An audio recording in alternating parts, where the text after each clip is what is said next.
যদি তুমি তোমার বক্তব্য তুলে ধরার জন্য আওয়াজ তুলতে শুরু করো, তাহলে একটা কথা বোঝো, তুমি জিতছ না, তুমি পরাজয়ের জন্য প্রস্তুতি নিচ্ছ। কারণ এই পৃথিবীতে যারা শব্দ করে তারা কাউকে শাসন করে না, বরং যারা মনে করে তারা কাউকে শাসন করে। লড়াই করা আজ সবচেয়ে সহজ কাজ, কিন্তু লড়াই না করে, ভয়ভীতি না দেখিয়ে, কাউকে অপমান না করে তোমার বক্তব্য তুলে ধরাই আসল শিল্প। এবং চাণক্য এই শিল্পটি শিখিয়েছিলেন। চাণক্য বলতেন যে ব্যক্তি তার জিহ্বা নিয়ন্ত্রণ করতে পারে না, সে কাউকে নিয়ন্ত্রণ করতে পারে না। মানুষ মনে করে যে ধূর্ততা মানে মিথ্যা বলা, কাউকে প্রতারণা করা অথবা অন্য ব্যক্তিকে বোকা বানানো। কিন্তু সত্যিকারের চালাকি মিথ্যার মধ্যে থাকে না। সত্যিকারের চালাকি সঠিক সময়ে এবং সঠিক উপায়ে সত্য বলার মধ্যে নিহিত। কারণ তুমি যদি প্রতিটি সত্য সরাসরি বলো, তাহলে তুমি সৎ হতে পারো, কিন্তু জ্ঞানী নও। আর যদি তুমি প্রতিটি সত্য গোপন করো, তাহলে তুমি নিরাপদ থাকতে পারো, কিন্তু স্থায়ী নও। চাণক্যের নীতি একটি মধ্যম স্থল শেখায়। প্রথম নিয়ম হল অন্য ব্যক্তির পরিস্থিতি বোঝা। এই নিয়ম কেবল কথা বলার শিল্প শেখায় না, এটি মানুষকে পড়তে শেখায়। কারণ শব্দ একই, কিন্তু কার কাছে বলা হচ্ছে এটাই নির্ধারণ করে যে তারা মলম নাকি ক্ষত হয়ে উঠবে। যে ব্যক্তি অন্য ব্যক্তি ভয়ে, অহংকারে বা নিরাপত্তাহীনতায় ভুগছে কিনা তা না বুঝে কথা বলে, সে সঠিক জিনিসটিকেও ভুল করে। কখনো কখনো সত্য ভুল হয় না, সঙ্গীতই তার প্রকাশের উপারে। কখনো কখনো বার্তাটি সঠিক, কিন্তু এটি যে মন পর্যন্ত পৌঁছায় তা গ্রহণ করতে প্রস্তুত নয়। চাণক্য জানতেন যে সকল মানুষ একই অবস্থায় থাকে না। কেউ কেউ ভয়ে বাস করে, কেউ তাদের গর্বের খোলসের মধ্যে আবদ্ধ থাকে, এবং কেউ তাদের নিজস্ব দুর্বলতা থেকে পালিয়ে বেড়ায়। তাই তিনি বলেছিলেন, ভয়ঙ্কর ব্যক্তিকে সত্য দেখাও না, প্রথমে তাদের নিরাপত্তা দাও। কারণ ভয়ে বাস করা ব্যক্তি সত্য দেখতে পায় না, তারা কেবল বিপদ দেখতে পায়। যদি আপনি সরাসরি ভীত ব্যক্তির কাছে সত্য উপস্থাপন করেন, তবে তারা এটিকে সমাধান হিসেবে গ্রহণ করবে না, তারা এটিকে আক্রমণ হিসেবে উপলব্ধি করবে। ভয়ে ভরা মন প্রথমে শান্তি খোঁজে, তারপর সত্য। যতক্ষণ না তাদের মধ্যে নিরাপত্তার অনুভূতি জাগ্রত হয়, ততক্ষণ আপনার সত্য কেবল তাদের আরও ভয় দেখাবে। একইভাবে সরাসরি একজন অহংকারী ব্যক্তিকে কাটবেন না, প্রথমে তাদের অহংকারকে একটু মেটাও। কারণ অহংকারে ডুবে থাকা ব্যক্তি সত্য শোনে না, তারা কেবল তাদের নিজস্ব শ্রেষ্ঠত্ব সম্পর্কে শুনতে চায়। যদি তুমি সরাসরি তাদের অহংকারকে আক্রমণ করো, তবে তারা আপনার কথা শুনবে না, তারা আপনার সাথে লড়াই শুরু করবে। কিন্তু যদি তুমি প্রথমে তাদের গর্বের প্রতি একটু সম্মান দেখাও, তাহলে তাদের মন ধীরে ধীরে খুলে যাবে। তবেই তোমার কথা তাদের মধ্যে প্রবেশ করতে পারবে। আর অলস ব্যক্তিকে আদেশ দিও না, প্রথমে তাকে গুরুত্বপূর্ণ বোধ করাও। কারণ একজন অলস ব্যক্তি আদেশের দ্বারা নয়, গুরুত্ব দ্বারা চালিত হয়। যদি তুমি তাকে সরাসরি বলতে পারো এটা করতে বা না করতে, তাহলে সে আরও পিছিয়ে পড়বে। কিন্তু যদি তুমি তাকে অনুভব করাতে পারো যে সে অপরিহার্য, তাকে ছাড়া কাজটি অসম্পূর্ণ, তাহলে তার মধ্যে নিজে নিজে এগিয়ে যাওয়ার ইচ্ছা জাগে।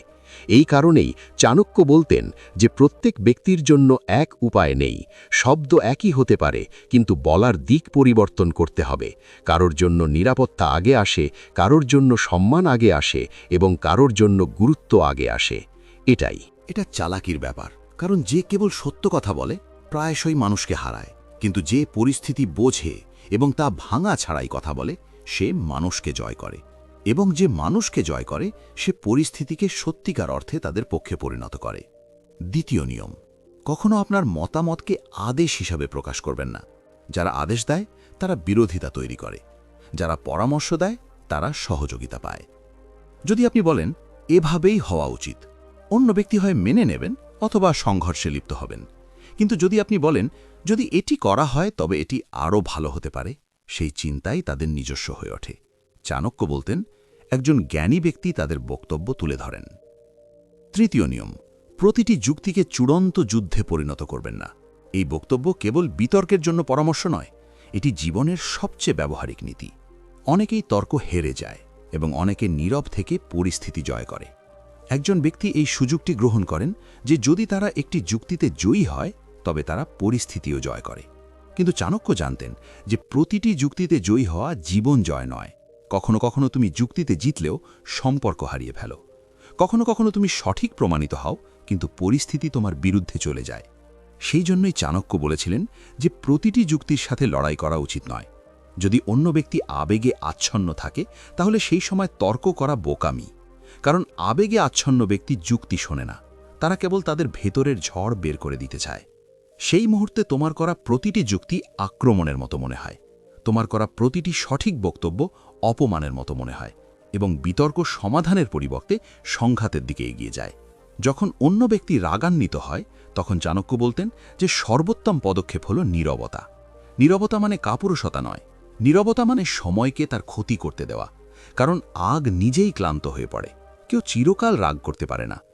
আগ আগুনের মতো, যদি জ্বালানি না পায় তাহলে তা নিজেই নিভে যায়। কিন্তু যদি তুমি যুক্তি দিয়ে রাগের মুখোমুখি হও, তাহলে তুমি আগুনের জ্বালানি যোগ করো। একটি বক্তব্য আরেকটি তৃতীয় পক্ষের দিকে নিয়ে যায় এবং বিতর্ক যুদ্ধে পরিণত হয়। চাণক্য জানতেন যে যে ব্যক্তি রাগান্বিত মনে তর্ক করে, সে সত্যের জন্য লড়াই করে না, তার অহংকারের জন্য লড়াই করে, এবং অহংকারের যুদ্ধ কখনো কাউকে জয়ী করে না। অতএব কখনো কখনো সবচেয়ে বুদ্ধিমান সিদ্ধান্ত হল কিছু না বলা, নীরব থাকা এবং পরিস্থিতি শান্ত হতে দেওয়া। কারণ আবেগ শান্ত হলেই কেবল তর্ক শোনা যায়, রাগ কমে গেলেই কেবল বোধগম্যতা জাগ্রত হয়। অনেকে কথা বলে হেরে যায়, আর অনেকে চুপ থেকে জয়ী হয়। অতএব তৃতীয় নিয়ম হল প্রতিটি বিতর্ককে চূড়ান্ত যুদ্ধে পরিণত করো না। কারণ যে ব্যক্তি প্রতিবার লড়াই করে, সে ক্লান্ত হয়ে পড়ে, এবং যে ব্যক্তি সঠিক সময় নীরব থাকতে জানে, সে লড়াই না করেই সবচেয়ে বড় জয় অর্জন করে। চতুর্থ নিয়ম, কখনো নিজের শক্তি প্রদর্শন করো না, কখনো তা অনুভব করো না। যে বারবার বলে আমি এটা করতে পারি, সে সাহসী, এবং যে কথা না বলে পরিস্থিতি পরিবর্তন করে, সে বিপজ্জনক। চাণক্য বলতেন, সিংহ তার শক্তি প্রকাশ করে না, তার নড়াচড়াই যথেষ্ট। শব্দের সংখ্যা বৃদ্ধি করো না, ফলাফল গুণ করো। কারণ মানুষ ফলাফল মনে রাখে, শব্দ নয়। পঞ্চম নিয়ম, সব কিছু অবিলম্বে বলা জরুরি নয়। এই বাক্যটি সহজ মনে হলেও এর ভেতরেই লুকিয়ে আছে চাণক্যের সবচেয়ে সূক্ষ্ম এবং সবচেয়ে বিপজ্জনক নীতি। মানুষ সবকিছু তাৎক্ষণিকভাবে বলে ফেলার কারণেই অনেক বিপদের সৃষ্টি হয়। মানুষ প্রায়শই ভাবছে সত্য বলার মধ্যে কি ভুল, কিন্তু চাণক্য জানতেন যে সত্যের মূল্য তার সত্যতা দ্বারা নয়, বরং তার সময় দ্বারা নির্ধারিত হয়। চাণক্যের নীতি বলে যে যদি সঠিক কথা ভুল সময় বলা হয়, তবে তা ভুল হয়ে যায়। কারণ প্রতিটি সত্য প্রতিটি মুহূর্তের জন্য নয়। কিছু সত্য বীজের মতো, যদি সময়ের আগে মাটিতে রোপণ করা হয়, তবে তা অঙ্কুরিত হয় না, পচে যায়। এটি মানুষের সবচেয়ে বড় ভুল। যে জানে সে তাৎক্ষণিকভাবে তাকে বলতে চায়, সে লক্ষ্য করে না যে অন্য ব্যক্তি সে এটা শোনার মতো অবস্থায় আছে কিনা। সে বুঝতে পারে না যে এটা সত্য শোনার সময় নাকি সত্য সহ্য করার সময়। অনেক সম্পর্ক ভেঙে যায় কারণ সত্য সঠিক ছিল, কিন্তু সময় ভুল ছিল। অনেক যুদ্ধ শুরু হয় শুধুমাত্র কারণ জিনিসটি সঠিক ছিল, কিন্তু মুহূর্তটি ভুল ছিল। চাণক্য জানতেন, জ্ঞানী সেই ব্যক্তি নয় যে সবকিছু জানে। জ্ঞানী সেই ব্যক্তি যিনি জানেন কি বলতে হবে, কখন বলতে হবে এবং কাকে বলতে হবে। যে ব্যক্তি প্রতিটি চিন্তা, প্রতিটি অনুভূতি, প্রতিটি পরিকল্পনা, প্রতিটি সত্য তাৎক্ষণিকভাবে প্রকাশ করে, সে অজান্তেই তার ভেতরের শত্রুদের পাঠায়। কারণ শব্দ বেরিয়ে যায়, কিন্তু ফলাফল ফিরে আসে না। কখনো কখনো তাড়াহুড়ো করে বলা একটি মন্তব্য মুহূর্তের মধ্যেই বছরের পর বছর ধরে সঙ্গীতের প্রচেষ্টা নষ্ট করে দেয়। আজ বলা একটি বাক্য আগামীকাল আপনার বিরুদ্ধে অস্ত্র হয়ে উঠতে পারে। এই কারণেই চাণক্য বলেছিলেন যে নীরবতাও একটি নীতি। যে ব্যক্তি সবসময় সবকিছু বলে না, সে দুর্বল নয়, সে নিরাপদ। সে জানে যে কিছু কথা আগামীকাল বলতে হবে, আজ নয়। কিছু কথা নির্জনে বলতে হবে, ভিড়ের মধ্যে নয়। এবং কিছু কথা কখনো বলা উচিত নয়। কারণ তোমার ভেতরে সংরক্ষিত গোপন রহস্য তোমার শক্তি, আর যে গোপন রহস্য প্রকাশিত হয় তা তোমার দুর্বলতা হয়ে ওঠে। অতএব পঞ্চম নিয়ম হল এখনই সবকিছু বলা জরুরি নয়। কারণ যে ব্যক্তি তাদের কথা নিয়ন্ত্রণ করতে পারে, সে তাদের ভবিষ্যতও নিয়ন্ত্রণ করতে পারে। এবং যে ব্যক্তি অকালে কথা বলে, সে প্রায়শই অকালে অনুতপ্ত হয়। ষষ্ঠ নিয়ম, সর্বদা অন্য ব্যক্তিকে পিছু হটার উপায় দিন। এই বাক্যটি সহজ শোনাচ্ছে, কিন্তু এর মধ্যেই রাজনীতি, মনোবিজ্ঞান এবং মানব প্রকৃতির গভীরতম বোধগম্যতা রয়েছে। চাণক্য বলতেন যে যার পিছু হটার কোনো উপায় থাকে না, সে ভয় থেকে সিদ্ধান্ত নেয়, জ্ঞান থেকে নয়, এবং ভয় থেকে নেওয়া সিদ্ধান্ত কখনোই স্থায়ী হয় না। যখন আপনি কাউকে চারদিক থেকে ঘিরে রাখেন, যুক্তি, ক্ষমতা, অবস্থান অথবা আপনার অহংকার দিয়ে, তখন আপনি তাদের সংস্কার করছেন না, আপনি তাদের লড়াই করতে বাধ্য করছেন। যে কাউকে কোণঠাসা করে ফেলে, সে লড়াইয়ের সিদ্ধান্ত নেয়। কারণ যখন একজন ব্যক্তির কাছে কেবল দুটি বিকল্প থাকে, আত্মসমর্পণ করা অথবা ভেঙে পড়া, তখন তারা প্রায়শই তৃতীয় পথ বেছে নেয়, লড়াই করা। তারা হেরে যাবে জেনেও লড়াই করে। কেন? কারণ তারা অপমান নিয়ে বেঁচে থাকার চেয়ে সম্মানের সাথে হেরে যাওয়া পছন্দ করে। চাণক্য জানতেন যে একজন ব্যক্তির সবচেয়ে বড় প্রয়োজন রুটি নয়, সোনা নয়, ক্ষমতা নয়, বরং সম্মান। এই কারণেই তিনি বলতেন যে যে সম্মানের সাথে পিছু হটার বিকল্প দেয়, সে লড়াই ছাড়াই জয়ী হয়। যখন আপনি কাউকে অনুভব করান যে তারা হেরে যাচ্ছে না, বরং বুদ্ধিমানের সাথে পিছু হটছে, তখন তাদের অহংকার আপনার শত্রু হয়ে ওঠে না। তারা আপনার বিরুদ্ধে ষড়যন্ত্র করে না, তারা প্রতিশোধের আগুনে পুড়ে না। তারা নিজেদের মধ্যে বলে, আমি পরাজিত হইনি, আমাকে যুক্তি দিয়ে বোঝানো হয়েছে। এটা যুদ্ধ ছাড়াই জয়। চাণক্য বলতেন যে যে কেউ ভীত হয়, সে সুযোগ পেলেই বদলে যায়। যে ব্যক্তি ভয়ের কাছে আত্মসমর্পণ করে, সে ভেতর থেকে তোমার শত্রু হয়ে থাকে। আজ তারা তোমার সামনে মাথা নত করে, কিন্তু আগামীকাল তারা তোমার পতনের জন্য তোমার পিঠের পিছনে প্রার্থনা করে।